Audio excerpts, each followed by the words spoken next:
2004년 8월 어느 날 중국 간수성 젠탄시에서 풀어놓았던 양떼를 몰고 집으로 돌아오던 노인은 흙으로 된 도로 한쪽 풀숲에 쓰러져 있는 여성을 발견했습니다.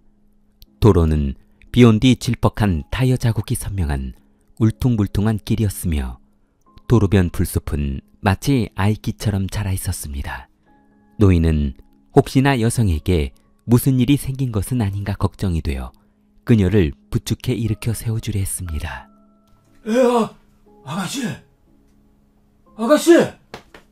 정신 좀 차려봐요! 노인은 여성의 등 쪽으로 손을 집어넣어 일으켜 세우려고 했으나 그녀의 목덜미에서 무엇인가 물컹한 물건이 느껴졌습니다. 노인은 손에 묻어있는 것이 무엇인지 궁금해 한 손을 주머니에 넣어 라이터를 켜고 오른손을 비추어 보았습니다. 그것은 피로 뒤덮인 사람의 장기였습니다. 시뻘건 피를 확인한 순간 곱게 들어올렸던 그녀를 내동댕이 쳤습니다. 그리고 다시 풀숲에 쓰러져 있는 그녀를 다리부터 머리까지 라이터로 비추어 보았습니다. 그러자 그녀의 목에는 무엇인가가 감겨져 있었는데 그것은 아마도 그녀의 내장 같았습니다. 노인이 라이터불로 그녀의 복부를 비추어 보았을 때 누군가 그녀의 배를 갈라놓은 듯 했습니다. 노인은 너무 놀라 뒤도 돌아보지 않고 경찰서로 달려갔습니다. 현장에 도착한 경찰은 난생 처음 보는 처참한 광경에 눈을 뜰 수가 없었습니다. 시체가 훼손된 것도 끔찍했지만 그보다 더 놀라운 것은 그녀의 바지가 벗겨져 있다는 것이었습니다.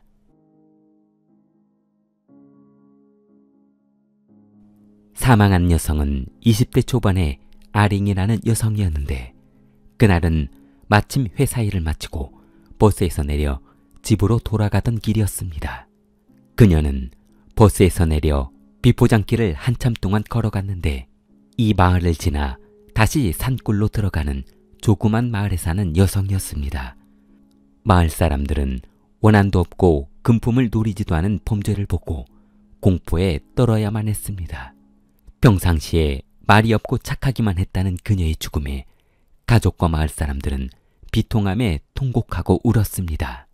목격자도 없고 증거도 없는 이런 사건이 고통스러운 건 경찰도 마찬가지였습니다. 경찰은 신출귀몰하고 여성의 장기를 파헤친 범인을 적출귀라 부르기 시작했습니다. 젠타이시 여성 살인 사건이 잊혀지나 생각됐던 2004년 9월 20일 저녁 분주한 식당에 손님이 잠잠해지자 여사장과 여종업원 샤오하는 식당을 정리하느라 분주했습니다.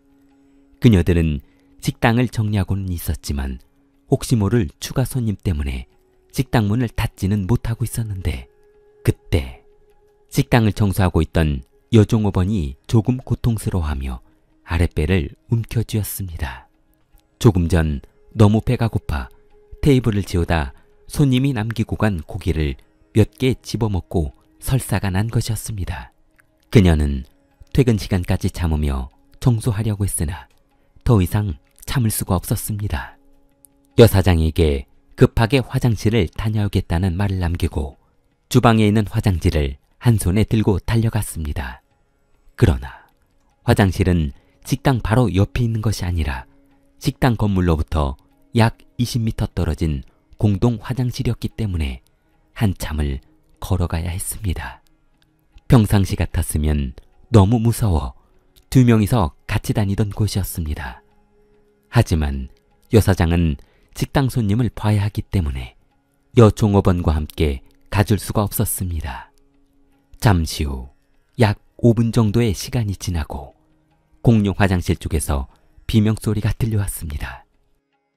식당 청소를 하던 여사장은 화장실로 달려갔고 주위를 둘러보았으나 사람은 보이지 않았습니다. 그녀는 여종업원을 찾기 위해 모든 화장실 칸을 열어보았지만 어느 곳에서도 여종업원의 모습은 보이지 않았습니다. 잠시 후 인근 언덕으로 올라가는 풀숲 쪽에서 신음하는 여성의 목소리가 들려오자 그녀는 소리가 나는 쪽으로 달려갔습니다. 여직원 샤오화는 이미 기절한 상태였고 누군가 화장실로부터 10여 미터를 끌고 간 듯 했습니다. 여사장이 그녀를 일으켜 세우려고 했을 때 샤오화의 하반신은 피로 흥건해 있었습니다. 복부를 절개해 내장을 끄집어냈습니다. 그리고 바지는 벗겨진 상태로 여성을 도려내려 했습니다. 아마도 용의자는 그녀가 소리를 지르자 목적을 달성하지 못한 채 그녀를 버려두고 도망간 듯 했습니다. 경찰은 그녀의 진술을 바탕으로 범인의 인상착의와 몽타주를 만들어 두었습니다. 그러나 그녀는 그때 상황은 워낙 어두운 저녁이었고 겁에 질린 상태였기 때문에 용의자의 얼굴을 정확히 보지는 못했다고 했습니다. 경찰도 용의자의 인상착의와 몽타주로는 범인을 확신할 수 없었습니다. 사건이 발생한 3일 후 깐저우 경찰서에 한 통의 신고 전화가 걸려왔습니다. 신고한 여성은 원룸에서 혼자 살고 있는 펑이라는 여성이었는데 그날 저녁 누군가 현관문을 두드려 나가보았더니 아주 키가 큰 한 남성이 술이 취해 대뜸 얼마면 할 수 있어? 응? 라는 말을 하자 펑은 도대체 사람을 뭘로 보고 그러냐며 그 남성을 밀쳐냈는데 그 남성은 갑자기 그녀를 발로 차고 주먹으로 얼굴을 때리며 두 손으로 목을 조였다고 했습니다. 무서웠던 그녀는 살려달라며 소리 질렀습니다. 그러자 주위에 거주하고 있던 집주인이 달려와 그녀를 구해주었고 사람들이 몰려들자 폭행했던 남성은 도주하고 사라져버렸습니다. 폭행 사건을 신고받은 경찰은 재빨리 피해 여성으로부터 범인의 몽타주를 만들었습니다. 그러자 완성된 몽타주를 확인한 경찰은 그를 알아보는 듯하며 이거 교진구 아니야? 교진구는 인근 경찰서에서 모르는 사람이 없을 정도로 문제가 많은 사람이었습니다. 도둑질과 폭행 사건으로 수십 차례 경찰서를 불려다녔기 때문이었습니다. 특히 진구는 술을 마셨다면 취하게 마시는 버릇이 있었는데 지나가는 여성을 추행하거나 폭행하는 일도 다반사였습니다. 경찰은 교진구의 사진을 출력해 폭행당했던 여성에게 확인을 요청했습니다. 그러자 그녀는 정확히 그 남성이 맞다고 확인해 주었습니다. 교진구는 1970년생으로 장해시 간저우에서 태어났습니다. 진구는 어린 시절 5가족과 함께 한 집에서 행복하게 살고 있었는데 3명의 누나와 위로는 형이 하나 있었습니다. 그리고 진구는 막내로 태어났습니다.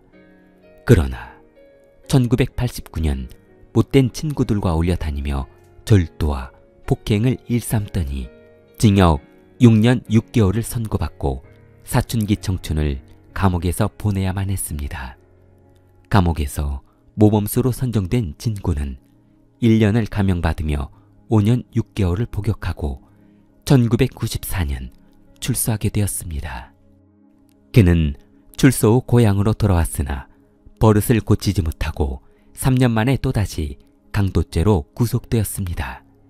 2001년 5월 17일 그는 3년형을 선고받고 노동교화소로 보내져 비참한 교도소 생활을 하게 되었습니다.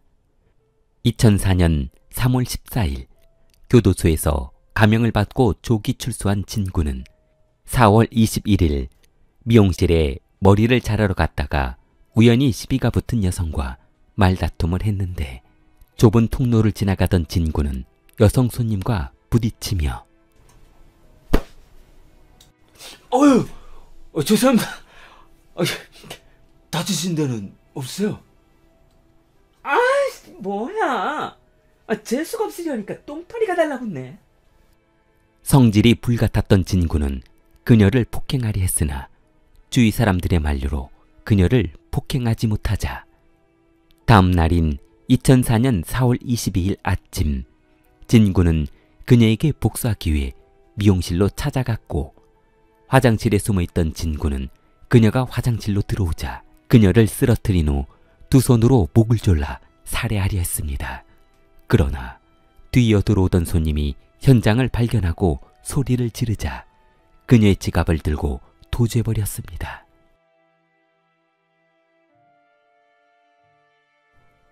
용의자를 확인한 경찰은 갑자기 이상한 생각이 들었습니다. 최근 발생하고 있는 잔인한 여성살인 사건의 방법과 아주 유사한 것 같았습니다. 여성의 목을 조이며 살해 위협을 한 것과 혼자 사는 여성을 범행 대상으로 삼은 것, 모든 것이 맞아떨어졌습니다. 그러자 경찰은 젠탄시 사건의 용의자가 교진구일 가능성이 크다는 생각이 들었습니다. 진구의 사진을 들고 식당에서 피습당했던 여성을 찾아갔습니다. 그리고 그날 당시 범인이 혹시 이 남성이 아니냐며 물었습니다.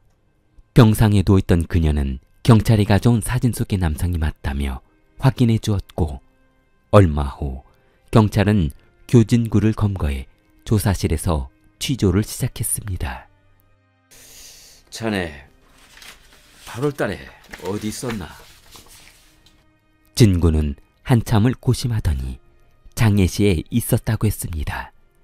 장례시는 첫 번째 살인사건이 발생했던 현장에서 멀리 떨어지지 않은 곳이었고 두 번째 사건의 장소에서도 그리 멀지 않은 장소였습니다. 죽였어 안 죽였어? 죽이긴 뭘 죽여요!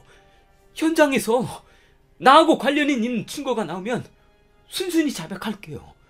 그런데 아무런 증거도 없이 이렇게 멀쩡한 사람을 범인으로 몰아가는 건 이건 아니잖아요. 그러나 다음 날 진구는 모든 범행을 인정하고 진술서에 지장을 찍었습니다. 2005년 1월 6일 깐수성 법원은 교진구를 살인, 강도, 강간 등의 4가지 혐의로 기소했습니다. 그러나 경찰서에서 모든 범죄를 인정했던 그는 법정에서 돌연 본인의 범행을 인정하지 않는다며 증언했고 재판은 다시 원점으로 돌아가며 이틀간 이어졌습니다. 2005년 1월 17일 오후 3시 30분 깐수성 법원은 교진구에게 살인, 강도죄로 사형을 선고하고 벌금 2,000위안을 취중하라고 했습니다. 그러나 진구는 두 사건에 대해 범행을 부인했고 검찰 측은 살해된 여성과 화장실에서 장기가 적출된 영상을 1시간 동안 보여주며 증거로 제시했으나 진구는 끝내 범행을 인정하지 않았습니다. 그러나 아무런 증거가 없이 검거된 교진구의 재판은 2005년 이후 6차례 재판이 거듭되었고 2016년 11월 10일 교진구는 무죄라며 항소했으나 법원은 이미 2018년 6월 20일 최종 판결에서 본인이 모든 범죄를 인정했다며 항소를 받아들이지 않았습니다. 법원은 교진구가 8월 12일과 9월 20일 두 건의 살인사건을 저질렀으나 사실이 불분명하고 증거가 불충분하다고 판결했습니다. 교진구는 사형을 선고받았으나 현재 사형 집행은 하지 않았고 사형 집행 유예를 선고받아 교도소에 수감 중입니다. 사건의 진실은 본인만 알고 있어 적출기가 진짜 본인인지 아니면 진짜 적출기가 지금도 어디에서 숨어 지내고 있는지는 알 수 없었습니다. 길리를 사랑하는 마음을 좋아요와 구독으로 표현해보세요. 길리였습니다.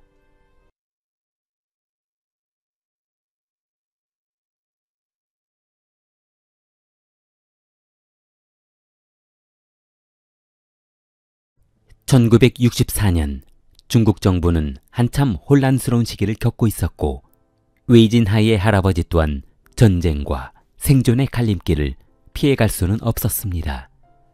전쟁으로 사망한 할아버지를 뒤로하고 아버지는 아들 웨이진하이와 가족을 데리고 시안으로 도망갔습니다.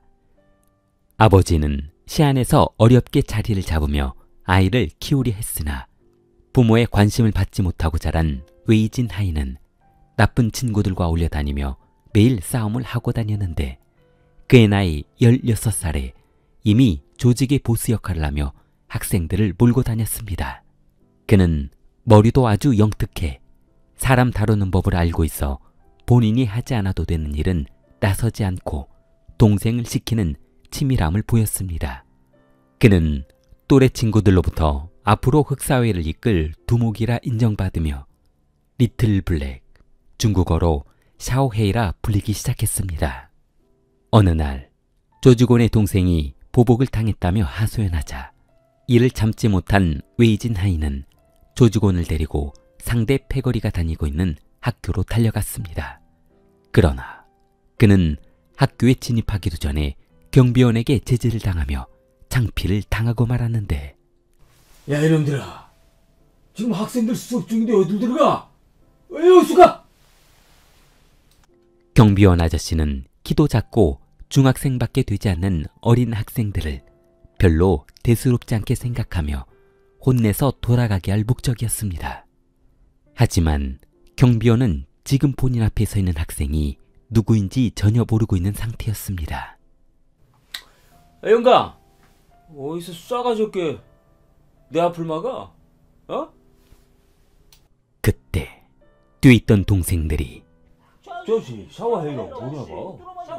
큰일 났네. 샤워해인지 옹해한지 나는 그딴 거 관심이 없으니까 얼른 꺼져 이놈들아. 그러나 동생들 앞에서 창피를 당한 웨이진하이는 분을 참지 못하고 주먹으로 경비원의 면상을 내려쳤습니다. 어디에서 내 앞을 막고 지랄이야? 나 샤워해야! 웨이진하이와 패거리들은 쓰러져 있는 경비원을 쉴 새 없이 구타했는데 어디에서 갑자기 나 진짜 까불었어. 잠시 후 야야야! 야! 잠깐만. 어이씨. 이게 죽은 것 같은데? 그들이 구타하던 학교 경비원이 사망하면서 검거된 웨이진하이와 패거리들은 징역 5년형을 선고받아 시안교도소에 수감되었습니다. 그가 만약 성인이었다면 사형이나 무기징역을 받았겠지만 미성년자의 신분이라서 최소한 형벌을 내려준 것이었습니다. 5년형을 살다 나온 웨이진하이는 흩어져 있던 동생들을 불러 모으며 다시 조직을 만들었습니다. 사람을 죽이고 출소한 그는 더 이상 좀도둑질이 나는 인물이 아니었습니다. 더 강하고 더 많은 돈을 벌 수 있는 사업을 찾아보기 시작했습니다. 신행에 살고 있는 교도소 동기 후배에게 좋은 사업이 있냐며 물어봤습니다. 그러자 그 후배는 본인이 일하고 있는 건강식품 대리점에 좋은 물건이 있다며 알려주었고 도둑질을 하기 위해 시안에서 시닝으로 기차를 타고 달려간 웨이진하이는 창고에 있는 모든 물건을 훔쳐 시안으로 가져갔습니다. 그리고 그 물건을 팔아 18,000위안을 챙겼습니다. 1980년대 당시 근로자들의 월급이 수십 위안에 불과했으니 얼마나 많은 물건을 훔쳐서 팔았는지 짐작이 될 정도였습니다. 검거될 것이 두려웠던 그들은 시안을 떠나 허난성의 한 도시에 머물며 방탕한 생활을 시작했습니다. 엄청난 돈을 손에 쥐긴 했지만 매일 불안에 떨며 도망다니는 인생이 시작되었습니다. 그렇게 매일 밤을 유흥업소에서 탕진하고 있던 어느 날 웨이진하이는 식사를 하기 위해 식당 안으로 들어갔습니다. 请假，几位呢？啊，好啊，就那边这什么样呢？我是谁啊？몇 좀 없을까? 사장이 인도한 쪽으로 들어가 테이블에 앉아있던 그들은 잠시 후 본인들을 빤히 바라보고 있던 맞은편 남성과 눈이 마주치게 되었습니다. 小贝啊，你看什么？为什么看我啊？ 어이, 뭐 구경 났어? 왜 그렇게 쳐다봐? 사람 처음 봐? 손님은 고개를 돌리며 내 인 가지고 내가 본다는데 당신이 무슨 상관인데? 웨이는 앉아있던 의자에서 일어서며 그러니까 기분 나쁘게 왜 쳐다보냐고. 순간 웨이는 옆에 있던 철제 의자를 집어들어 앉아있던 남성의 머리를 내려쳤습니다. 남성은 피를 흘리며 바닥으로 쓰러졌고 웨이는 살려달라며 발버둥치는 그를 향해 다시 한번 의자로 내려쳤습니다. 손님은 그 자리에서 즉사하고 말았고 식사도 못한 웨이의 패거리들은 서둘러 식당을 나와야만 했습니다. 식당에서 도망치던 공범 페이는 화가 난 듯 야! 그런다고 의자로 사람을 때려 죽이면 어떡해? 밥 먹다 쳐다볼 수도 있는 거지. 우리 밥도 못 먹고 도망가게 생겼잖아. 에이씨. 아, 그럼 너는 내가 무시당하고 있는데 아무렇지 않다는 말이야? 저런 놈들은 따끔하게 혼내줘야 된다고. 계속 일을 치면 나는 더 이상 같이 다닐 수 없으니까 나 이만 빠질게. 전에 불건 도둑질에서 팔뚝만 그래. 일은 똑같이 했는데 왜 나는 너희들 가져간 거에 반절밖에 안 줘? 아이씨, 뭐라고? 이제서 빠진다고? 순간 웨이는 불안한 생각이 들었습니다. 만약 페이가 조직을 나가 자수하거나 잡혔을 때 본인이 검거될 것이 두려웠습니다. 본인이 사람을 죽인 것에 대한 증인이 될 수도 있기 때문이었습니다.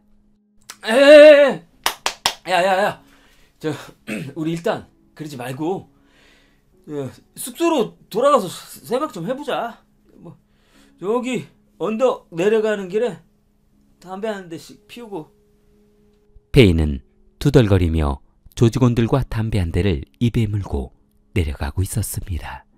그때 웨이는 걸어가는 페이의 뒤를 따라오며 돌덩어리를 짚기 위해 두리번거리고 있었는데 웨이는 서둘러 담배를 앞니 사이로 물고 아이씨, 이거 그런데 말이야, 또 어디로 가야 할지 걱정이다. 그때 웨이는 바닥에서 돌덩이 하나를 집어들어 페이에게 달려갔습니다. 돌에 맞은 페이는 그 자리에서 즉사하고 말았습니다. 뭐 임마야, 거기 다리 들어. 너는 팔을 들고. 웨이와 보하는 페이의 다리와 팔을 들어 언덕 불숲 깊은 곳에 버려버렸습니다. 1986년 10월 20일 오후 1시 50분 웨이와의 일당은 얼마 전 어수룩한 경찰에게서 빼앗은 권총과 경찰복을 보며 아, 너 이거 한번 입어봐. 이거? 이것을 뭐 하려고? 진펑은 웨이가 입어보라는 경찰복을 입어보았는데 야야야야, 가만 있어봐.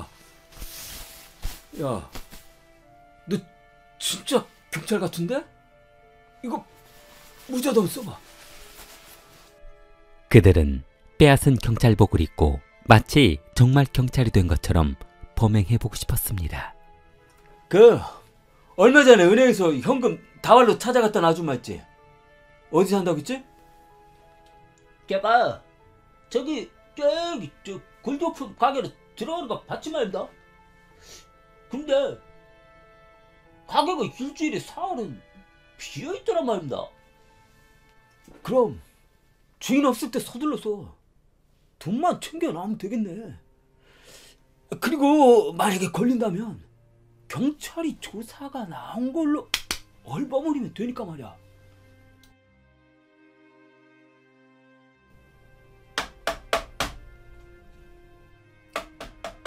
실례합니다. 여보세요? 여보세요? 그러나 한참을 불러도 인기척이 없자 부시지 말다. 사람이 없지 않습니까? 그들이 사무실에 들어가 금품을 챙기려고 이동하려는 순간 누구세요? 그때 서로 얼굴을 바라보며 당황했던 그들은 생각지도 못했던 여성의 목소리가 들리자 불안했습니다. 골동품 사무실 안쪽에서 부스럭거리며 나오던 여사장은 네? 무슨... 여사장은 문 앞에 손님이 아니라 경찰이 서 있자 놀라며 무슨 일로 오셨... 그게... 신고가 들어와서요. 누가 문화재를 이곳에 판매했다는 제보를 해서 그게 조사차가 나왔습니다. 문화재요? 우리는 그런 물건 받지 않아요. 뭔가 오해가 있으신 것 같은데. 장부하고 근거는 어디쯤입니까? 조사를 한번 해봐야지만다. 순간 여사장은 경찰 직원은 거칠게 자란 수염과 마치 씻지도 않은 몰골을 한 그들을 보고 이상한 생각이 들었습니다. 저 혹시 신분증 있으세요? 경찰 신분증이요.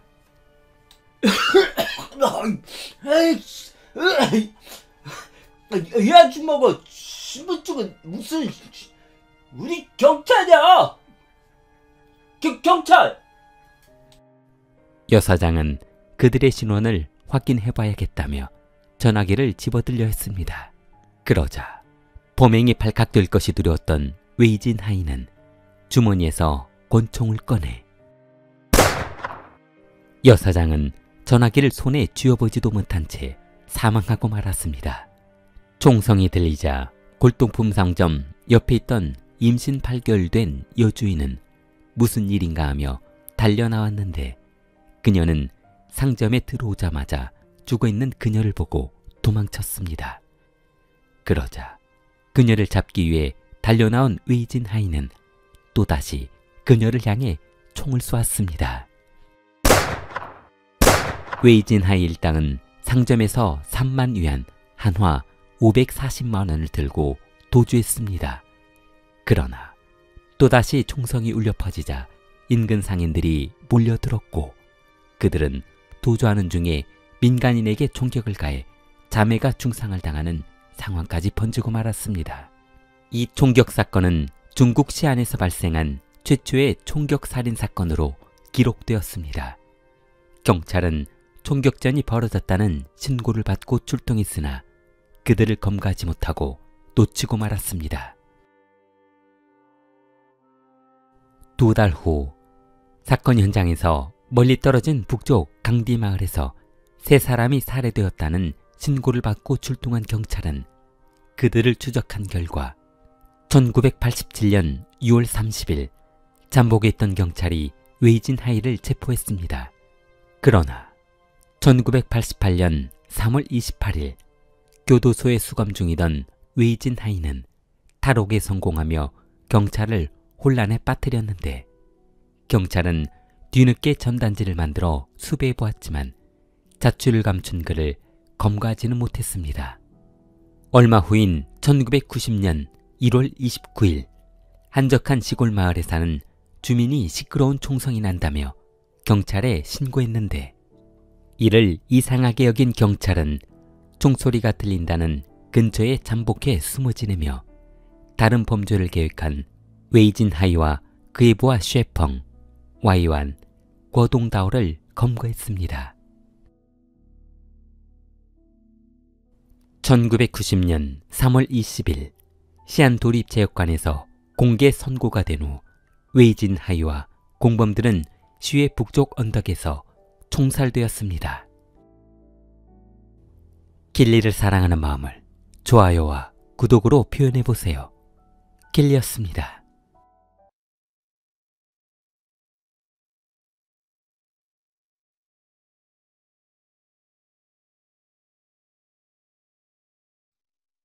야. 너 그 가발 어디서 난 거야? 서대로 3번가 그 집에서 가져왔어요. 그렇게 해서 먹고 살고 싶냐 이놈아? 경찰은 서류 파일을 집어들어 범인의 머리를 내려쳤습니다. 아이 짜증나. 왜 때려? 이것도 다 예술이란 말이에요. 2000년 8월 중국 사천성 양회연은 최근 신출 규모라는 살인 강도 때문에 아주 소란스러웠습니다. 얼마 전까지만 해도 한 집에 살던 두 자매가 강도에게 살해당하는 사건이 발생했기 때문이었습니다. 경찰서에 잡혀온 장혜훈은 6차례 연속 살인 강도 사건을 벌이며 도주하다 잡힌 살인범이었습니다. 장혜훈은 어린 시절부터 호기심 많은 아이였습니다. 가정 형편도 좋고 부러울 곳이 없었던 아이였지만 워낙 응석바지로 자라다 보니 그가 원하는 것은 무엇이든 해야 하는 성격으로 변해갔습니다. 초등학교 시절 그는 화장실에 들어가는 여학생들에게 관심이 많았는데 너 미친 거 아니야? 볼일 보는 거 봐서 뭐 하려고? 아이씨, 잔말 말고 따라와. 너 안 할 거면 방이나 보든지. 초등학교 시절 그를 기억하는 친구들은 장혜호가 변태였다고 했습니다. 여자 화장실에 숨어 있다가 볼일 보는 여학생들을 지켜보며 쾌락을 느끼던 친구였습니다. 혜우의 변태적인 습성은 변하지 않았고 중고등학교로 이어졌는데 똑같은 생각을 가진 친구들과 어울려 다니며 여학생들을 끌고 가 변태적인 행위를 일삼았습니다. 처음에는 돈을 빼앗는 목적이었지만 본인들의 폭행에 꼼짝 못하는 여성들의 공통점을 알아내고 점점 과감한 범행을 이어갔던 것이었습니다. 그러나 그들의 범죄 행위는 얼마 못 가 경찰에 검거되며 징역 3년을 선고받아 처음으로 교도소 생활을 시작하게 되었습니다. 법정에서는 초범이며 어린 나이를 감안해 감형을 해주었으나 판결에 불만이 쌓였던 혜우는 출소 후 여성에 대한 반감이 깊어만 갔습니다. 출소하자마자 강도짓을 일삼던 혜우는 1993년 또다시 검거되며 징역 7년을 선고받고 2000년 3월 출소하게 되었습니다. 혜우는 멍청했던 본인의 범행을 후회하며 또다시 똑같은 실수를 범하지 않겠다며 다짐했습니다. 어머니는 징역 7년형을 마치고 집으로 돌아온 아들을 한심하게 바라보며 야 이놈아! 이제 정신 좀 차리고 살 때도 되지 않았니? 애미가 관 속에 들어가서나 정신을 차릴 거야? 그러지 말고 더 늦기 전에 결혼해서 애 낳고 좀 정직하게 살아보자. 어머니는 중매쟁이를 통해 아들의 과거를 발설하지 않는 조건으로 일단 동거를 할 수 있게 해달라고 했습니다. 어머니는 아들이 그 여성과 자연스럽게 정이 들어 아이를 낳고 살기를 바랬기 때문이었습니다. 그렇게 한 집에서 동거를 시작한 혜우는 한동안 동거녀와 별 문제 없이 잘 지냈습니다. 그러나 얼마 후 그만 좀 하자고요. 당신 도대체 뭘 먹고 다니는 거예요? 끝이 없잖아요, 끝이. 그리고 왜 자꾸 변태적인 행동을 하시는 거예요? 자기야, 그건 오해야. 사랑하다 보면 뭐 이렇게 저렇게도 할 수 있는 거지. 그럼 내가 깨냐? 내가 그걸 왜 물고 있어야 하는데? 이거 물면 그 쾌감이 더해지거든. 난 더 이상은 못 살겠으니까 계속 이런 식으로 할 거면 난 잠 같이 못 잘 줄 알아. 그날 밤 이후 한참 혈기왕성한 시기였던 혜호는 여자친구가 잠자리를 해주지 않자 성욕을 풀기 위해 집을 나갔습니다. 2000년 8월 23일 새벽 3시 혜호는 어두운 밤거리를 헤매며 범행 대상을 물색하고 다녔습니다. 안회연 주택가의 집들을 두리번거리며 아이씨, 아우 씨, 열받아. 혼자 사는 여자 찾기가 이렇게 힘드냐? 나 정말 미쳐. 혜호는 혼자 사는 여성의 집을 계속해서 찾고 다녔습니다. 그리고 어수룩한 현관문과 유리창이 있는 집을 눈여겨보고 다녔습니다. 아이씨,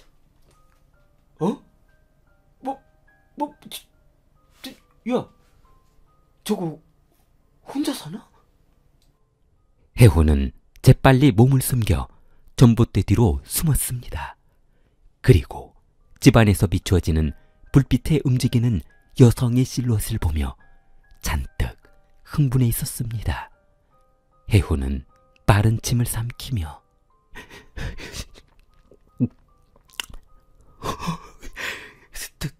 딱 됐네, 딱 됐어. 혜호는 너무도 쉽게 열리는 방문을 조심스럽게 열고 들어갔습니다. 그녀는 올해 19살인 대학생 로시였습니다. 혜호는 그녀가 잠들어 있는 침대 위로 조심스럽게 올라가 소리 지를 수 없게 손으로 입을 막았습니다. 그러자 그녀는 소리 지르며 살려달라고 했는데 그때 건너방에서 자고 있던 그녀의 아버지가 튀어나오며 혜우의 몸을 감쌌습니다. 너무 무서웠던 혜우는 칼을 휘둘렀는데 이 자리야, 야, 아이씨, 넌 뭐야? 어디서 나온 거야? 혜우가 휘두른 칼에 등을 찔린 아버지는 크게 소리 질렀습니다. 너무 큰 목소리에 너무 놀란 혜우는 그 자리에서 도주했고 신고를 받고 출동한 경찰은 혜우를 쫓았습니다. 사건이 발생한 5일 후 성욕을 풀지 못했던 장혜우는 분을 삭히지 못했습니다. 와, 이런 미친 씨, 와, 야, 거기에서 그냥 아버지가 나올 줄은, 생각지도 못했네. 이번에 잡히면 10년을 살았겠다, 야. 혜우는 이번에는 반드시 성공하겠다며 목적지를 변경해 그곳에서 조금 떨어진 수올리라는 외진 농촌 마을을 범행 대상으로 삼았습니다. 그리고 혼자 사는 여성의 집으로 들어가 목적을 달성했습니다. 2000년 8월 28일 안익현 경찰서에 한 통의 신고 전화가 걸려왔습니다. 불과 몇 시간 전 혼자 살고 있는 집에 한 남성이 침입해 본인을 폭행하고 갔다는 신고를 했습니다. 경찰은 그녀가 진술한 범인의 인상착의가 얼마 전 발생한 여대생 사건과 똑같은 남성이라는 것을 알아내고 범인을 검거하기 위해 검문을 실시했습니다. 그러나 며칠 후 장혜우는 미용실에서 또 다른 범행을 이어갔는데 가만히 있으면 죽이진 않을 거야. 야, 무서워하지 마. 혜우는 미용실 여성을 방에 가두고 폭행을 한 뒤 금품을 챙겨 미용실을 나오려 했습니다. 그러나 미용실을 나오려던 그의 눈에 들어온 한 물건이 있었습니다. 혜우는 발걸음을 멈추며 아이씨, 저 뭐야? 아이씨. 혜우는 긴 웨이브 머리를 한 가발을 들어올리며 야, 이거 기가 막힌데? 한번 써볼까? 혜우는 들고 있던 칼을 내려놓으며 긴 웨이브 머리의 가발을 뒤집어 써보았습니다. 와, 漂亮，真是漂亮啊！ 야, 이거 정말 아름다운데? 나 맞아? 이거? 해오는 거울을 보며 자아도취에 빠져버렸습니다. 그 모습은 누가 보아도 덩치 큰 남성이 여자 가발을 뒤집어 쓴 변태 남성의 모습이라는 것을 알 수 있었지만 해오는 본인이 마치 아름다운 여성으로 변한 것으로 착각하고 있었습니다. 해오는 늦은 저녁 본인 모습을 실험하기 위해 가발을 뒤집어 쓰고 골목길을 걸어가 봤습니다. 그러자 본인을 힐끗힐끗 바라보며 지나가는 사람들을 만족스러워하며 여자처럼 행동하기 시작했습니다. 해오는 완벽한 분장으로 경찰이 본인을 잡지 못할 것이라는 확신이 섰던 터라 다음 범행 대상을 찾고 다녔습니다. 2000년 9월 21일 새벽 일동 교구의 농촌 마을의 허름한 2층 집을 배회하던 해오는 조심스럽게 집 안으로 들어갔습니다. 집 안에서 자고 있던 올해 17살 샤오딩은 부모님이 새벽 일을 마치고 돌아오시는 줄 알고 엄마? 샤오딩은 졸린 눈을 비비며 엄마를 불러봤으나 아무런 인기척이 없자 침대에서 일어나 거실로 나가보았습니다. 그러자 어머니라고 보기에는 덩치가 커 보이는 한 여성이 긴 웨이브 머리를 하고 있자 엄마? 해호는 아들이 거실로 나오자 너무 놀라며 엄마야. 해호는 아이의 엄마처럼 흉내를 내보았습니다. 그러나 샤오딩은 쪼그리고 있는 여성 앞으로 다가가 엄마를 확인해 보려 했습니다. 범행을 들킬 것이 두려웠던 해오는 칼을 꺼내 샤오딩을 향해 휘둘렀습니다. 그때 작은 방에서 자고 있던 샤오딩의 여동생은 소란스러운 소리에 잠에서 깨어 거실로 나와 보았습니다. 그러자 샤오딩은 그 자리에서 피를 흘리고 사망한 상태였고 칼을 든 덩치 큰 여성이 본인에게 다가왔습니다. 장예우는 샤오딩의 여동생 샤오야오를 끌고 방 안으로 들어가 폭행한 후 7차례 칼을 휘둘렀습니다. 2001년 2월 4일 오후 10시 40분 설날 명절 분위기로 한참 들떠있던 젊은 여성 두 사람은 쇼핑을 마치고 집으로 돌아오는 길에 수상한 사람이 따라오는 것을 느꼈습니다. 언니, 조금부터 뒤에서 누가 따라오는 것 같아. 언니는 숨죽이며 조심스럽게 뒤를 돌아봤습니다. 여자 같은데? 머리가 아주 길어. 여동생은 안심하다는 듯 그래? 나는 또 변태 같은 놈이 따라오는 줄 알았지 뭐야.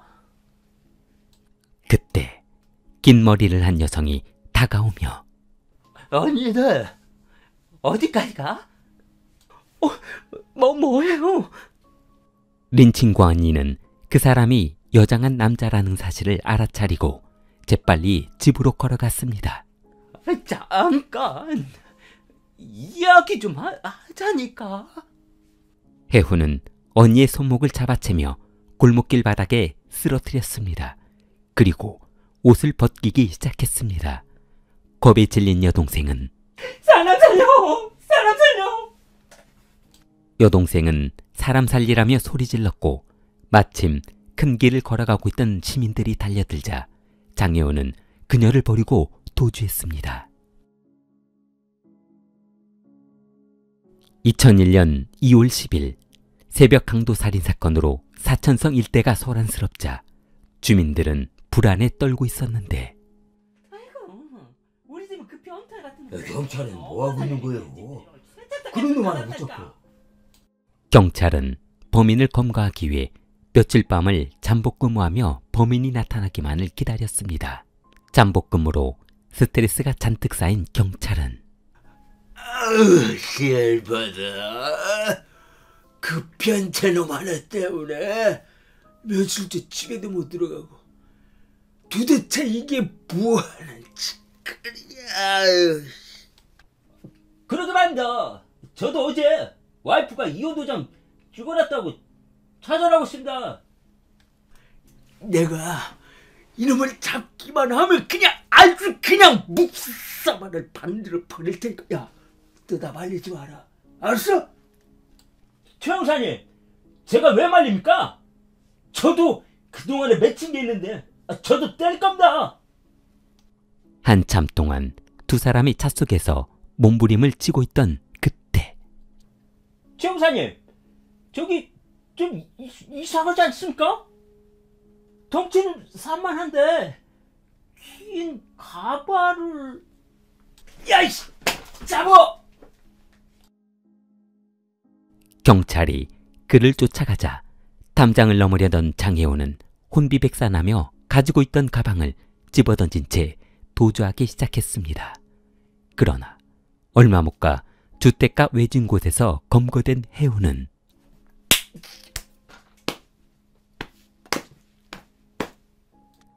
계속해서 주먹질을 해대는 경찰에게 그만! 그만! 야이씨! 그만 때리라고! 아파! 아파! 야, 막내야, 이마가. 와, 뭐 하는 짓이야? 경찰이 시민을 이렇게 때려도 되는 거야? 야, 이 자식아! 이거 그냥 범인 검거 과정에서 생긴 단순 쌍방폭행이야! 주영사는 혜우의 주먹을 본인의 얼굴에 갖다 대며 자, 너도 한번 때려봐. 짜릿해. 아이씨, 야야야야! 뭐야 이 변태 같은 놈아!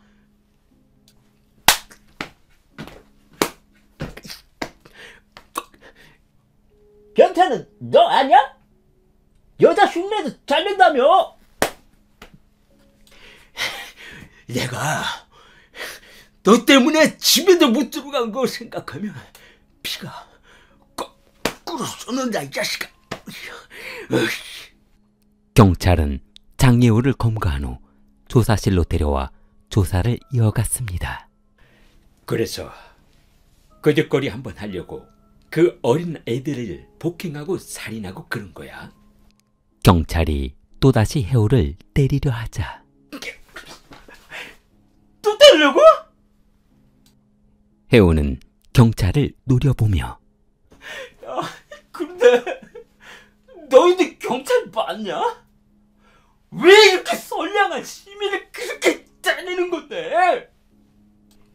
너, 그건 그렇고 그 여자 가발 쓰면 정말 여자 같은 줄 아는 거냐? 아주 혐오스럽다, 이놈아.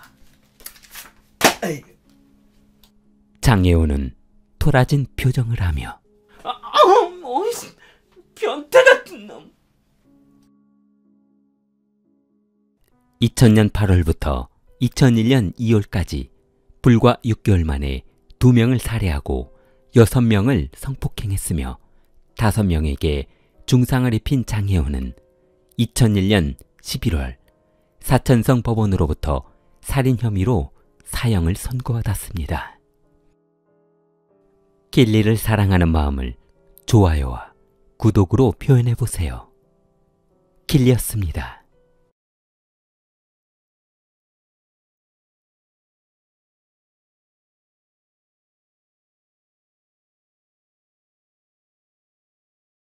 일본 후쿠오카의 유명 이자카야 술집 식당에서 셰프로 일하고 있는 료타는 실력이 좋고 친절한 셰프로 자리 잡고 있었습니다. 료타는 손님들과 대화를 나누며 요리를 준비하는 셰프로 일하는 것을 즐거워했습니다. 그런데 손님 중 한 여성이 료타를 알아보며 すみません。もしかしたら、りょうたさんですか? 저, 혹시, 이름이 료타 씨 아니신가요?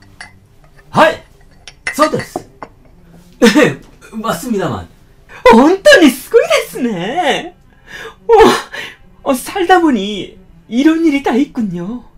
이렇게 만난다는 게 정말 얼마만이야.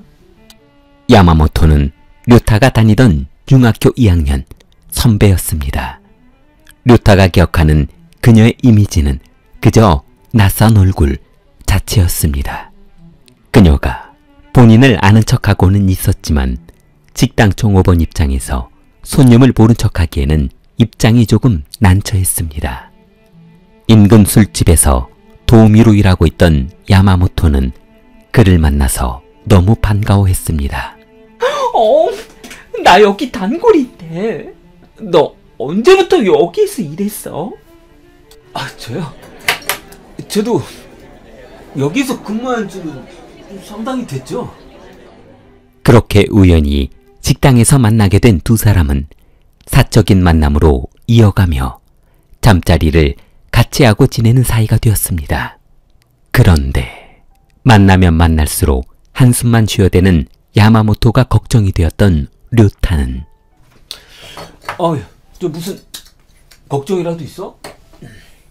왜 이렇게 담배만 피워? 걱정 있으면 한번 얘기해봐. 아니, 별건 아닌데 우리 술집에서 같이 일하는 동생이 좀 난처한 일을 겪고 있거든. 뭐? 뭔데? 다름이 아니라 그 동생이 얼마 전 사장한테 돈을 빌렸거든. 그런데 제 날짜에 안 갚으면 죽이네 살리네 하는데 너무 안쓰러워서. 혹시 자기 돈 좀 있어? 돈? 돈은 내가 무슨 돈 있어? 내 몸뚱아리 하나 관리하기도 힘든데. 나 아직 장가도 못 갔어. 야마모토는 주머니에서 담배를 꺼내 붉은 립스틱을 바른 입술로 살짝 깨물었습니다.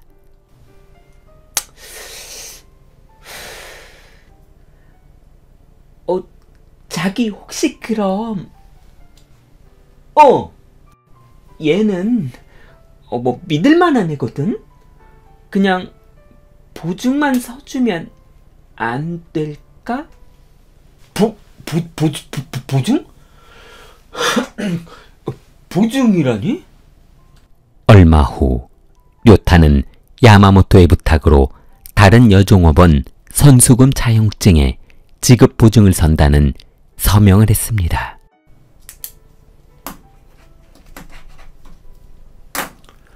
이거 금방 끝나는 거지? 참, 자기 다 못 믿어? 료타에게 한 통의 전화가 걸려왔습니다. 거친 남성의 목소리가 전화기 넘어 흘러나왔습니다. 에이. 네? 어이가 누구를 찾으시는지? 얼마 전에 빌려간 50만 원. 빌려간 거 언제 갚을 거야? 50만 원이요? 료타는 기겁하듯 놀라며 제가요? 그렇게 많은 돈을 제가 언제 빌렸대요? 야쿠자 행동대원이라는 남성은 얼마 전 료타가 보증 섰던 원금에서 이자가 수십만 원이 붙었으니 당장 이자부터 갚으라며 소리 질렀습니다. 만약 내일까지 갚지 않는다면 직장으로 찾아가 죽여버리겠다고 했습니다. 너무 놀란 료타는 전화를 끊고 대꾸를 하지 않았습니다.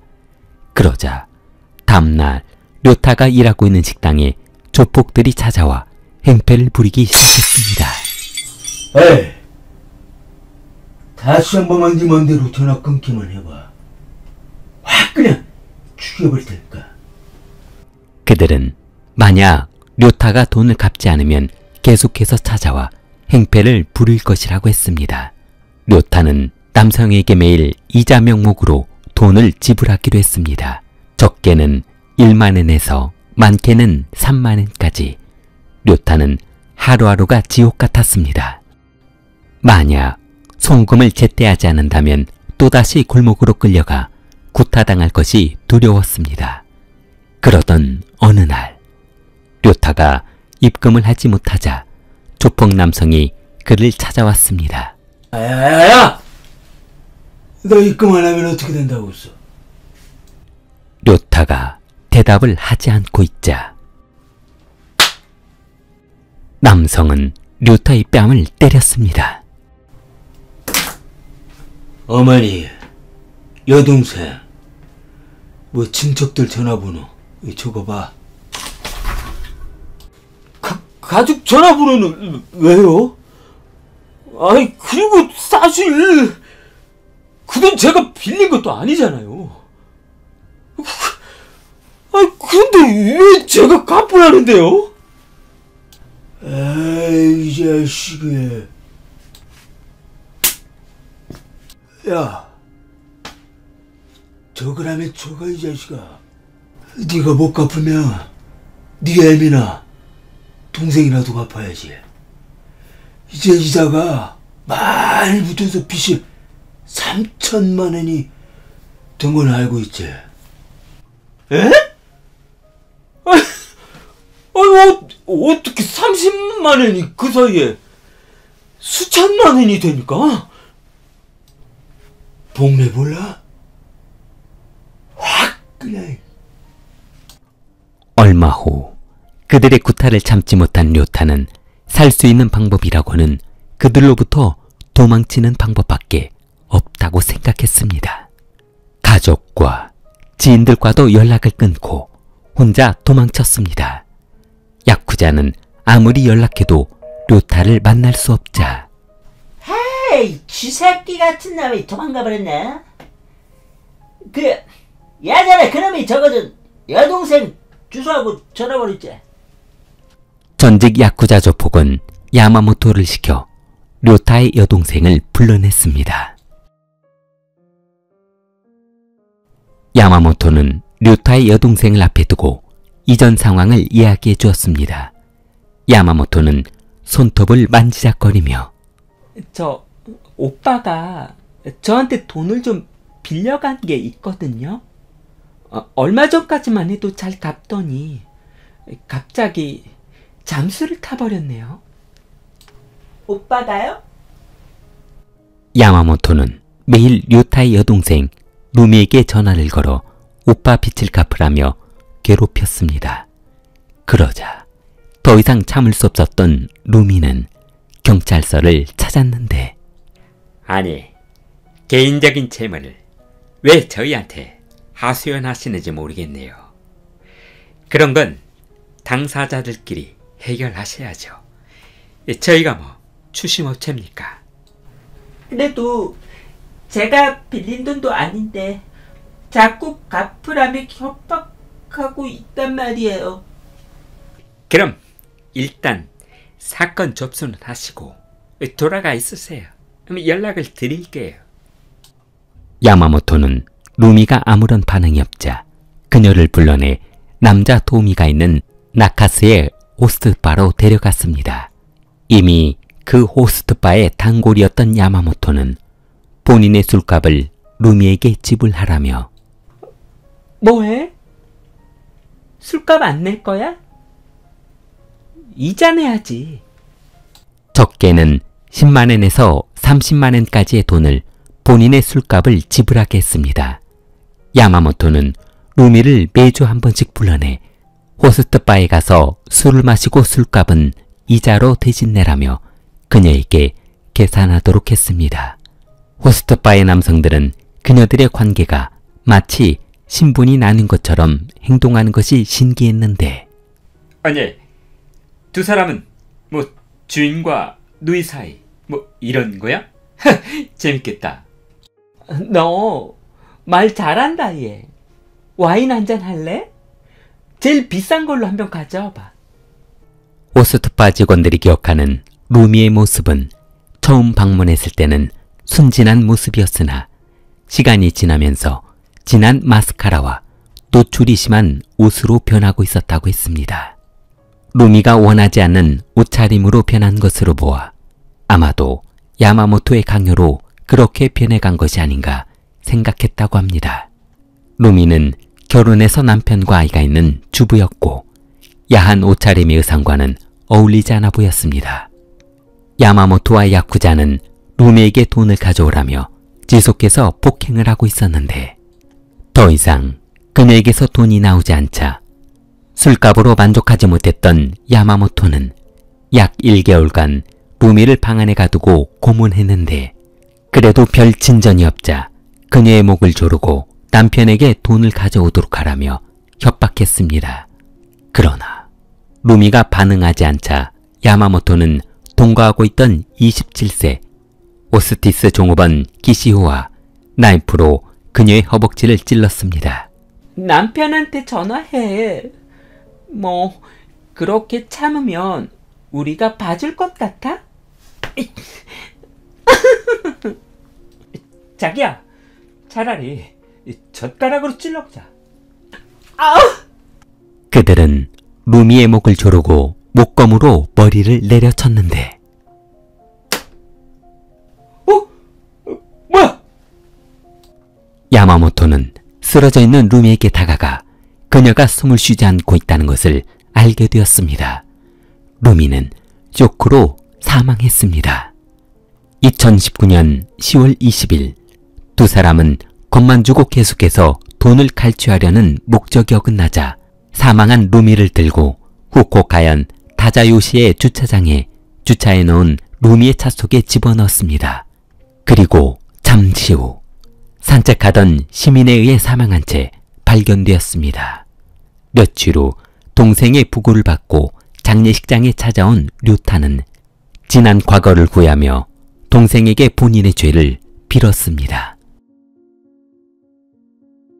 경찰은 다음 날인 10월 21일 야마모토 미유키 41세와 그녀의 동거남 호스티스 기시우, 조직폭력배 다나카 마사키 47세를 장애치사 및 시신유기 혐의로 체포했습니다.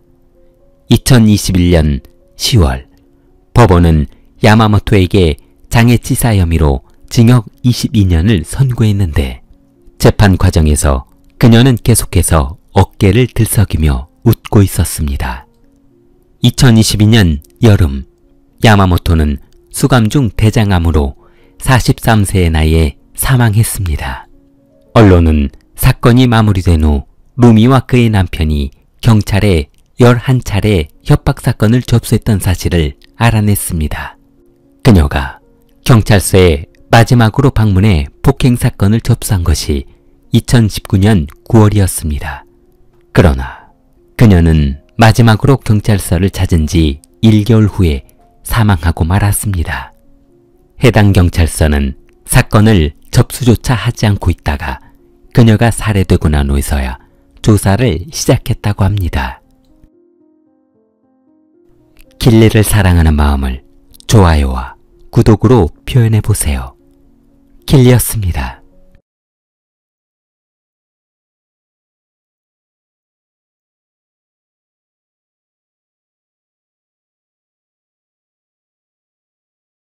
(2011년 12월 24일) 새벽 사람이 살해됐다는 신고를 받고 출동한 경찰은 윈난성 피인완현의 한 탄광 기숙사로 출동했습니다. 피해자는 올해 41세인 다이신콘이라는 남성이었는데 그는 이곳 탄광에서 일한 지 한참이 되었고 도시에서 워낙 떨어진 곳이라 이곳 지리를 잘 알지 못하는 사람은 쉽게 접할 수 없는 곳이었습니다. 그는 전 부인과의 사이에서 낳은 올해 16살인 아들이 하나 있었고 재혼한 부인과 함께 살고 있었습니다. 경찰은 집안을 조사한 결과 외부에서의 침투한 흔적이 없고 집안에서 파손된 물건도 없는 것으로 보아 내부자의 소행일 것으로 판단했습니다. 그러나 가족 중에 범인이 있다는 가정을 하기도 힘든 이유는 바로 그들의 확실한 알리바이였습니다. 사건 당일 올해 16살인 아들은 그 시간에 친구와 함께 PC방에서 게임을 하고 있었던 알리바이가 증명이 되어 수사선상에서 배제되었고, 부인은 이웃집에서 이웃과 함께 요리를 하고 있었던 알리바이가 증명이 되어 용의자에서 제외되었습니다. 경찰은 살인범의 단서조차 발견하지 못해 수사에 어려움을 겪고 있었는데, 2010년 한참 바쁜 건설 현장에서 잠시 쉬는 시간에 친구와 대화를 나누던 장가춘은 셰프, 우리 저쪽에 가서 담배나 한 대 피우자. 두 사람은 한적한 곳에 가서 담뱃불에 불을 붙이며 너 그런데 얼마 전에 만나보라는 여자는 만나봤어? 말도 봐라. 그 여자 얼마나 돈만 밝히는지, 연봉이 얼마나 되냐, 집은 있냐. 짜증나서 아주. 그런 여자 두 번 다시는 만나기 싫다. 너도 참 여자복 지지리도 없다. 왜 매번 만나는 여자마다 그러냐? 친구는 허공에 담배 연기를 품으며 맞다. 너 그러면 이 여자 한번 만나볼래?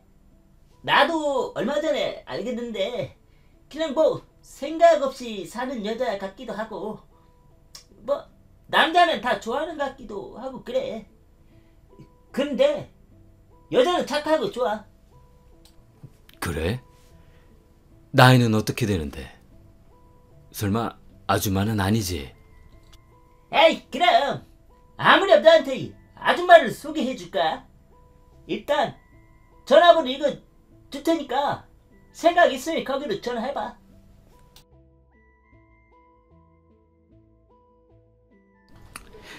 안녕하세요. 저 얼마 전에 셰프 소개로 전화번호를 받기는 했는데요. 많이 외로우시다고.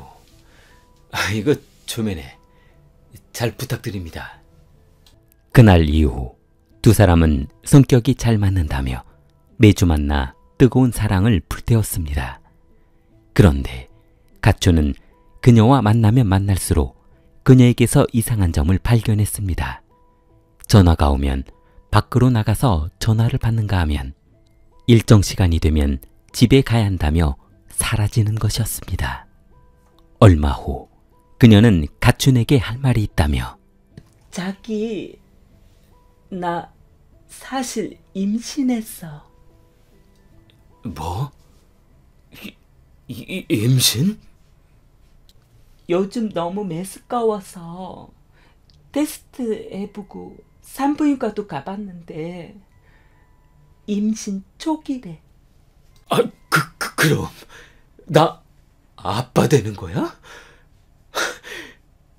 우리 아기 이름부터 지어야겠다. 자기도 참. 얼마 후 두 사람은 신혼 분위기에 젖어 곧 태어날 아이 이용품과 신혼 살림을 장만하기 위해 분주했습니다. 그러나 가초는 아이까지 임신한 그녀가 본인과 한 집에서 같이 생활하기를 바랬으나 아직까지도 저녁만 되면 혼자 사는 집으로 돌아가는 것이 마음 내키지 않았습니다. 자기야, 이제 애도 낳아야 하고 하니까 결혼식 올리기 전까지는 우리 집에서 같이 사는 건 어때? 이제 우리 합칠 때도 되지 않았어? 아니야. 일단 아직은 너무 빠른 것 같으니까 그건 다음에 얘기하자. 가초는 그녀가 본인을 사랑하고는 있는 것 같으나 자꾸만 겉으로 맴돈 그녀가 궁금했는데, 그녀를 지켜보던 장루이는 도대체 그녀가 누구와 통화를 하고 있는지 알아내고 싶었습니다. 그러던 어느 날 그녀에게 전화가 걸려왔습니다. 가춘의 여자친구 장루이의 핸드폰 소리가 울려 퍼졌습니다.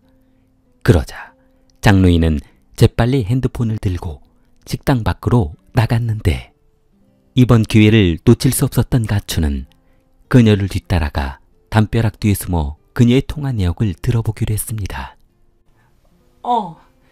알았다고. 알았어.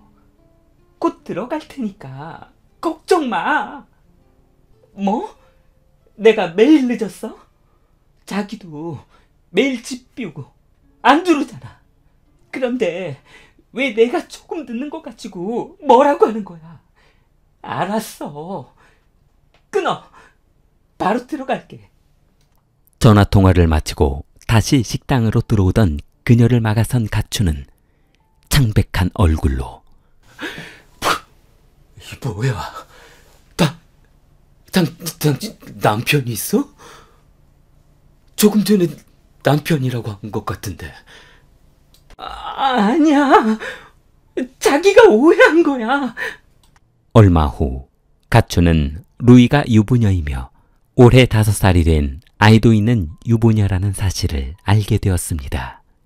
너무 황당했던 그는 그녀에게 너 어쩜 그렇게 나를 감쪽같이 속일 수가 있어? 처음부터 작정하고 나를 만난 거야? 나를 엔조이로 생각한 거냐고? 아니야. 자기가 오해하고 있는 거야. 나 사실 남편하고 정리하려고 결심하고 있었어. 제발 믿어줘. 그런데 남편이 이혼을 안 해주는 바람에 자기하고 결혼을 못하고 있다고. 가추는 그녀가 울며 속사정을 털어놓자 마음이 약해지기 시작했습니다. 루이의 남편은 가정에 소홀하며 타도시로 출장 가는 시간이 많아 아내와 아이에게 관심 없이 남처럼 지낸 지가 상당히 된다고 했습니다. 어쩌다 한번 집에 돌아오는 날이면 루이에게 전화해 어디 있냐며 당장 들어오라고 해 그녀에게 스트레스를 풀곤 했습니다. 가추는 훌쩍이는 그녀의 양 어깨를 두 손으로 맞잡으며 자기가 그런 난 그런 줄은 몰랐지. 미안해. 미안해.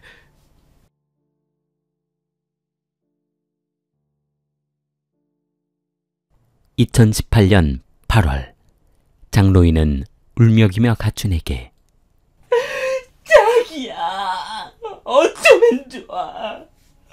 남편이 절대로 이혼은 해줄 수 없대. 출산일도 얼마 안 남았는데 이러다 우리 아이 자기 호적에 올리지도 못할 것 같아. 뭐라고? 내 이 자식을 찾아갔어 그냥. 자기 그러지 말고 이참에 남편을 그냥 없애버리는 건 어때? 그 인간이 절대로 우리 잘 되도록 놔두지는 않을 거란 말이야. 우리 어떡해? 우리 아이는 또 어떡하고? 아이씨 미치겠네. 그럼 어떻게 하자고? 그들은 계획을 세운 지 3개월이 지날 동안 기회를 잡지 못해 실행을 하지 못하고 있었는데 루이는 가춘에게 좋은 방법이 있으니 조금만 기다리라고 했습니다. 루이는 마침 크리스마스가 다가오는 그날의 기회를 놓치고 싶지 않았습니다. 2011년 12월 24일 루이는 남편에게 성탄절 분위기를 느끼자며 저녁 식사를 준비했는데 여보, 식사 준비 다 됐어요. 식사하세요. 루이는 요리를 마친 뒤 찬장 아래 미리 갈아두었던 수면제 가루를 조심스럽게 꺼냈습니다. 그리고 만들어 놓은 요리에 가루를 부어 남편이 눈치채지 못하도록 저었습니다. 아이들을 모두 친정집에 맡겨두고 둘만의 시간을 가져보려 했던 남편은 아내가 준비해둔 음식을 먹고 그 자리에서 잠들어 버렸습니다. 그때 음식을 먹는 척하며 잠시 자리를 비웠던 루이가 돌아와 식탁 의자에 잠들어 있는 남편의 볼을 때리며 잠들어 있는 것을 확인했습니다. 여보? 여보? 자기야? 자기야? 정신 좀 차려봐. 루이는 남편이 잠들어 있는 것을 확인하자 조용히 핸드백을 챙겨 집을 나섰습니다. 그런데 그녀는 집을 나서면서 현관문을 닫지 않고 현관문 아래 부분에 조그만 종이 상자를 받쳐두고 집을 나섰습니다. 내연남 장가춘이 들어올 수 있게 현관문을 닫아두지 않았던 것이었습니다. 다음날 오전 탄광에서는 다이신 군이 출근을 하지 않자 걱정이 되어 그의 집으로 전화를 해보았습니다.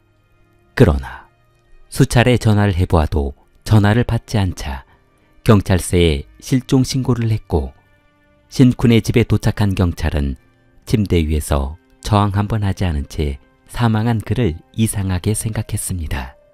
창문도 닫혀 있었고 현관문도 파손된 흔적이 없는 것으로 보아 분명 내부자의 소행인 것으로 판단했습니다. 경찰은 알리바이가 확실했지만 의심이 가장 많이 가는 부인 루이의 핸드폰 기록을 조사해보기로 했습니다. 얼마 후 경찰은 그녀의 통화 기록을 조사하던 중 그날 유독 많은 통화를 했던 한 남성을 발견했습니다. 그는 장가춘이라는 남성이었는데 장가춘 씨, 12월 24일 그날 어디에 있으셨어요? 저요? 저야 집에 있었죠. 텔레비전을 보고 있었죠. 어느 프로그램 보고 있으셨는데요? 그게 그러니까 영화를 봤죠, 영화. 영화 제목이 뭐더라?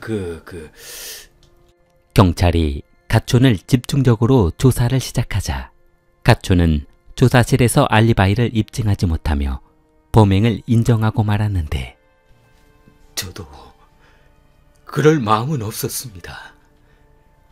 하지만 아이 미래를 위해서 어쩔 수 없는 선택을 해야만 했습니다.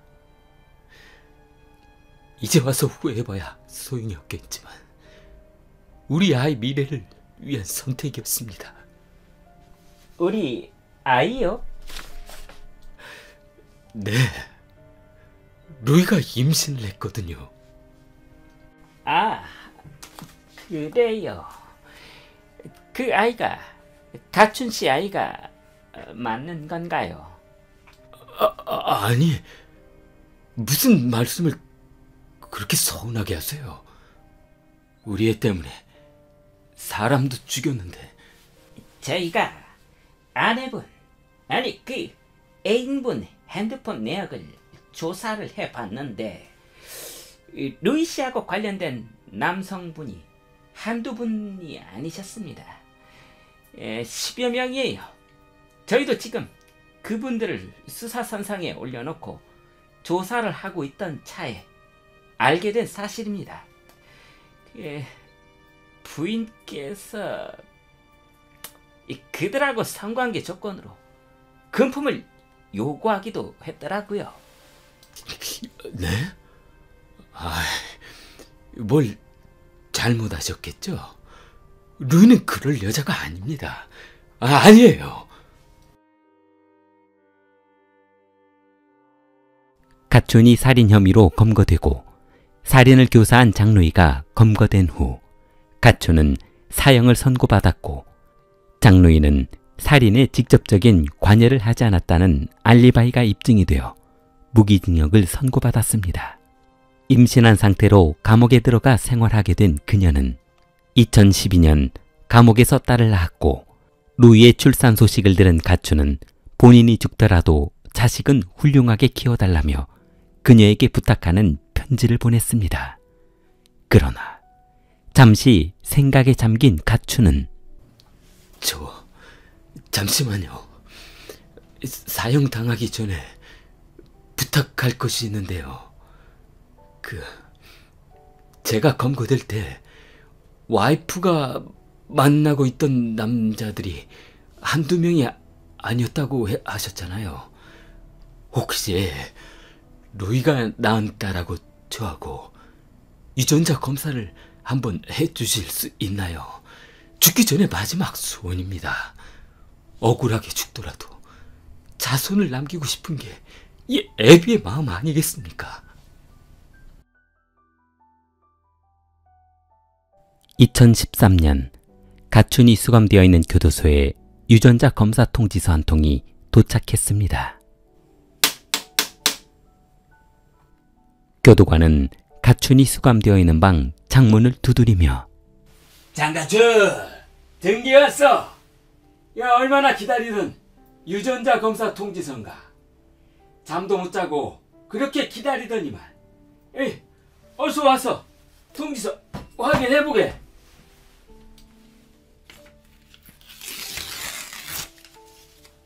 가춘이 유전자 검사서 봉투를 개봉하고 결과를 확인한 순간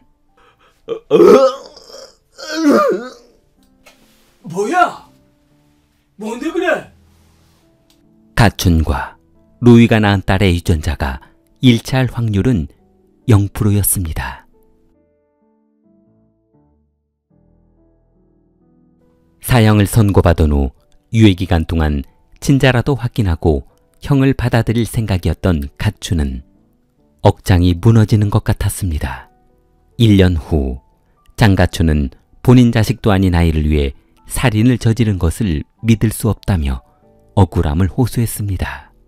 그러나 법원은 그의 뜻을 받아주지 않았습니다. 얼마 후 가춘의 사형은 집행되었고 무기징역을 선고받은 장루이는 살아서 교도소에서 딸을 키우며 지내고 있습니다. 길리를 사랑하는 마음을 좋아요와 구독으로 표현해보세요. 길리였습니다.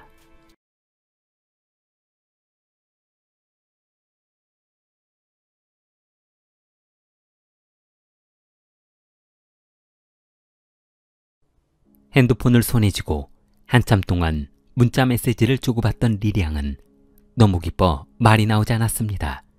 상대편 여성이 만나보고 싶다는 것이었습니다.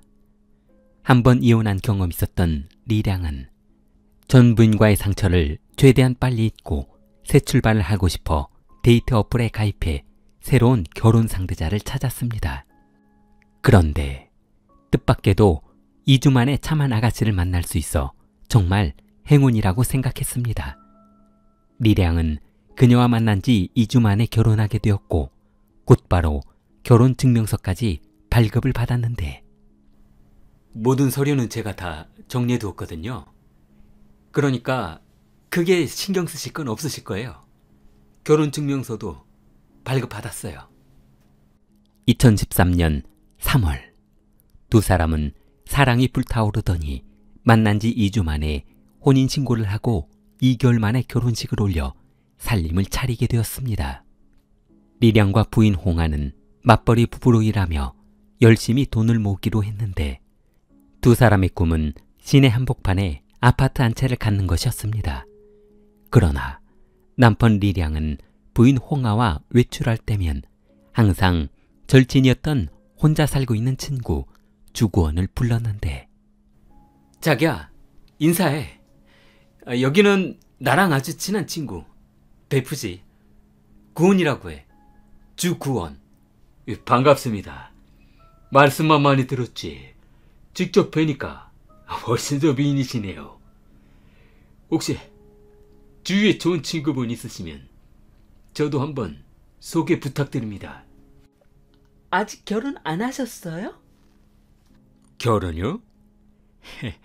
아직 여자친구를 한 번도 사귀어 본 적이 없어서요. 아, 그러시구나. 그럼 어떤 스타일 좋아하시는데요? 저요? 뭐 딱히 재수 씨 스타일이면 좋을 것 같은데요. 어머, 농담도 잘하셔.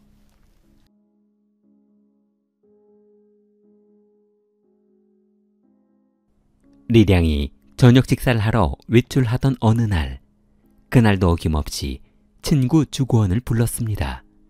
세 사람이 한참 식사를 하고 있던 그때 여보세요? 네. 그러니까 아까 제가 퇴근할 때 말씀드리고 나왔잖아요. 지금요? 지금 어떡하라고 그러시는 거예요? 퇴근했는데. 한참 식사를 하던 부인과 구원은 놀라 두 눈을 크게 뜨며 회사에 문제 생겼대? 아이, 짜증나. 나는 회사 좀 들어가 봐야 할 것 같으니까 두 사람 식사하고 들어가. 나는 먼저 일어날게. 리량이 먼저 일어나고 두 사람만 남은 식당은 어색한 기운만 가득했습니다. 저 혹시 그 전기 오토바이 배운다고 하지 않으셨어요? 네. 출퇴근하려면 멀어서 배워둬야 할 것 같아서요. 그런데 혼자 하려니까 잘 안 되네요. 그럼 시간 되실 때 그 주전자 좀 주시겠어요? 구원은 그녀가 건네준 물병을 맞잡으며 실수로 그녀의 손을 덥석 잡아버렸습니다. 어머! 구원이 얼굴이 벌겋게 달아오른 그녀를 향해 일어서며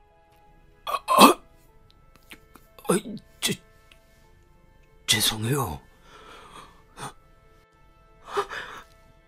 아니에요. 그날 저녁 의도하지 않았던 스킨십으로 이상한 감정이 들었던 홍아는 잠을 이루지 못하며 설레이기 시작했습니다. 결혼한 지 얼마 지나지 않았으나 남편보다 자상하고 재미있는 구원에게 자꾸만 마음이 끌렸기 때문이었습니다. 결국 두 사람은 리량 몰래 내연관계로 지내며 사랑에 빠지게 되었는데 부인 홍아는 남편과 결혼한 지 얼마 되지 않았기 때문에 긴장의 끈을 놓지 않았습니다. 두 사람의 관계가 깊어지던 어느 날 나 불안해 죽겠어. 오늘도 남편에게 거짓말하고 나오는데 얼마나 힘들었는지 몰라. 나하고 자전거 타는 거 연습한다고 하면 되잖아. 그것도 하루 이틀이지. 더 이상 이런 관계 힘들 것 같아. 그럼 이제 와서 헤어지자고? 그럼 어떡해? 주구원은 그녀가 헤어지자는 말을 하자 분을 삭히지 못하고 전기 자전거 연습을 잠시 멈추었습니다. 주구원은 화난 얼굴로 그럼 일단 오늘은 이만 들어가고 다음에 다시 이야기하자. 마음이 진정될 때 다시 이야기하자고. 다 일단 집으로 가자. 주구원은 그녀를 자전거 뒷좌석에 태우고 집으로 출발했습니다. 한참을 달리던 구원은 갑자기 방향을 틀어 호수가 있는 언덕 아래를 질주하기 시작했습니다.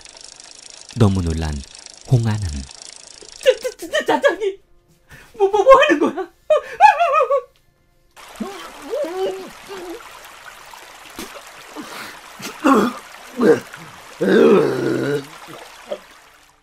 주구원은 홍아를 태운 전기 자전거를 몰고 호수로 질주했습니다. 그리고 최대한 연못 깊은 곳으로 자전거를 끌고 들어갔습니다. 주구원은 살기 위해 발버둥치는 그녀의 머리끄덩이를 잡고 호수 깊은 곳으로 끌고 들어갔습니다. 힘들어 주구원은 숨을 헐떡이며 호수 가장자리에 벌러덩 누워 멍하니 하늘을 바라봤습니다.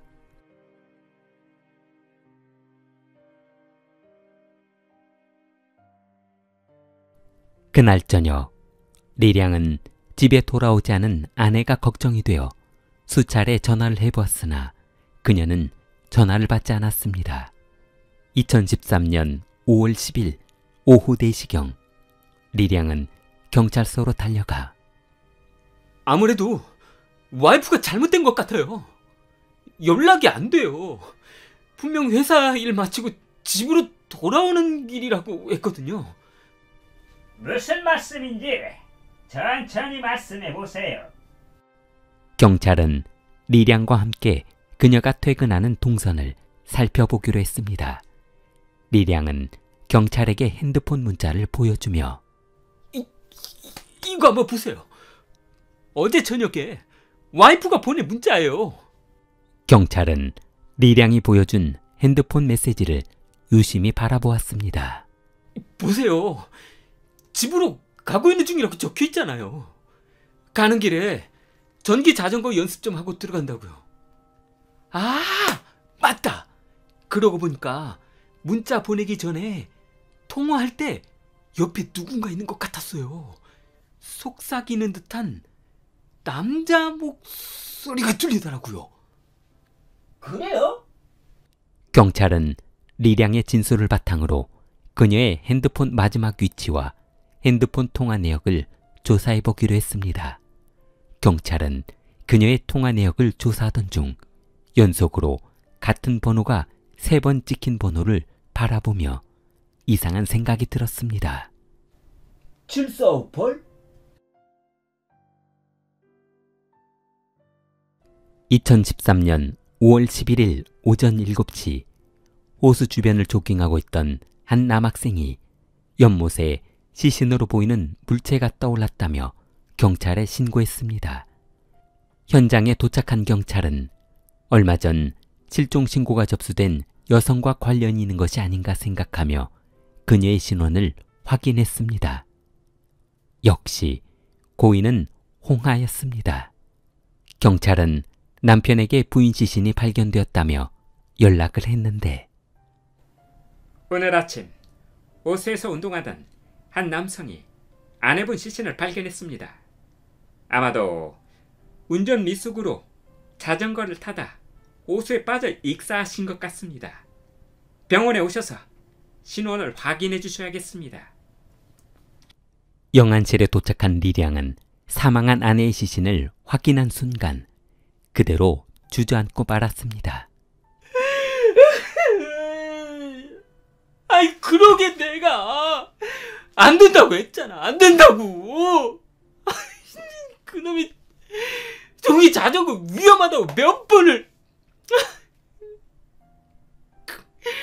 내가 죽일 놈이다. 내가. 아니, 뭐하러 그 위험한 걸 사줘가지고. 경찰은 영안실 바닥을 뒹굴고 통곡하고 있는 남편 리량을 진정시키려 했지만 분을 삭히지 못한 그의 울음은 멈출 줄 몰랐습니다.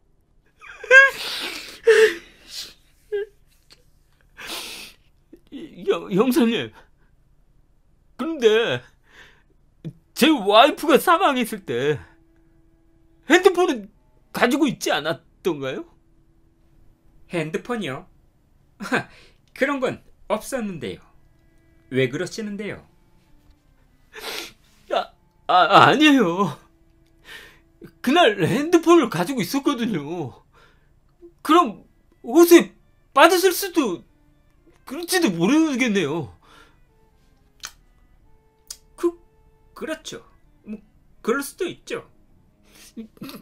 그럼 제가 개인적으로 잠수부를 고용해서 핸드폰을 좀 찾아봐도 될까요? 그야 뭐 상관없습니다만. 다음 날 리량은 개인적인 사비 2,000위안을 지불하며 개인 잠수부를 고용해 부인 핸드폰을 찾기로 했습니다.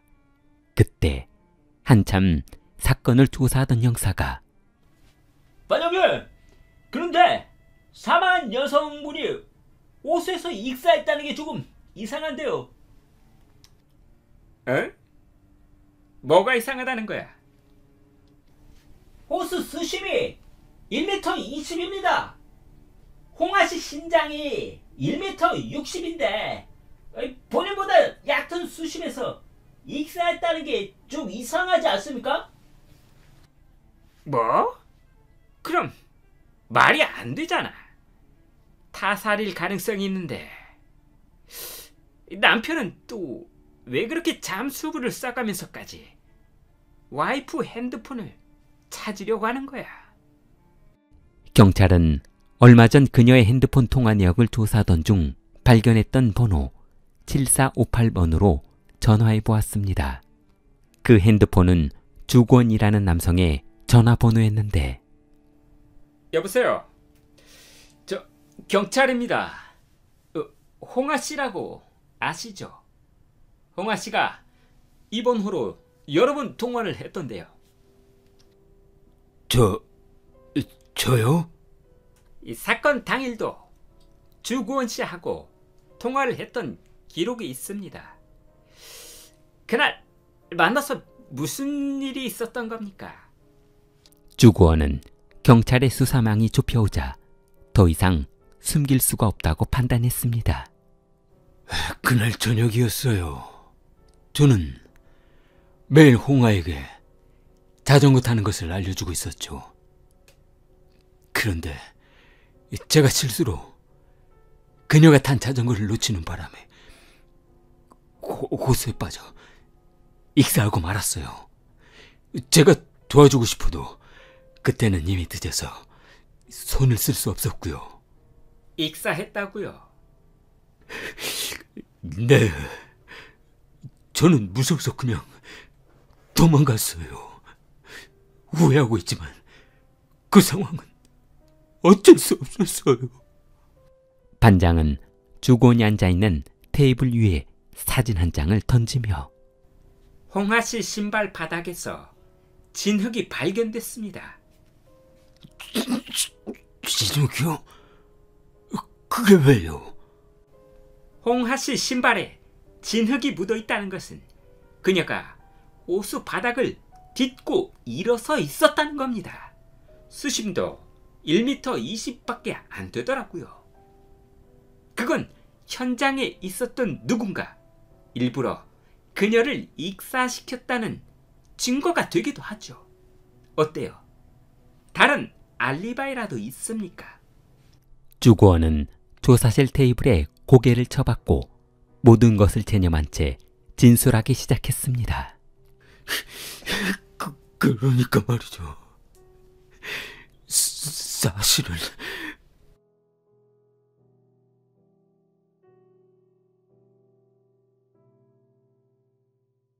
2013년 3월 어느 날 리량은 주구원을 불러 술 한잔 하자고 했습니다. 너 요즘 도박장에서 다 빨렸다며? 돈 필요하지? 돈 빌려줄 거 아니면 짜증나게 하지 말고 술이나 마시고 가자. 요즘 더 이상 돈 빌릴 것도 없다. 리량은 주구원에게 술 한 잔을 따라주며 너 좋은 건수 하나 있는데 한번 해볼래? 뭔데? 내가 얼마 전에 핸드폰 결혼정보 어플에서 작업해놓은 여자 하나가 있거든. 얘가 요즘 나한테 미쳐가지고 결혼을 하자 하니까 바로 결혼하재.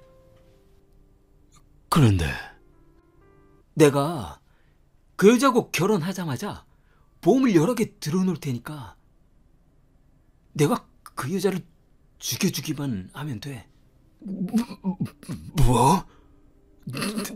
나보고 네 부인을 죽이라고? 이런 미친놈이. 리량은 홍아와 결혼 후 서둘러 2주 만에 결혼 증명서를 발급받아 그녀 몰래 여러 보험사에 고액의 생명보험을 들어두었습니다. 보험금은 총 한화로 약 8억 원에 달했습니다. 리량은 주구원에게 상당한 금액을 지급해 주겠다며 그를 설득했고 급하게 돈이 필요했던 구원은 리량의 제안을 받아들였습니다.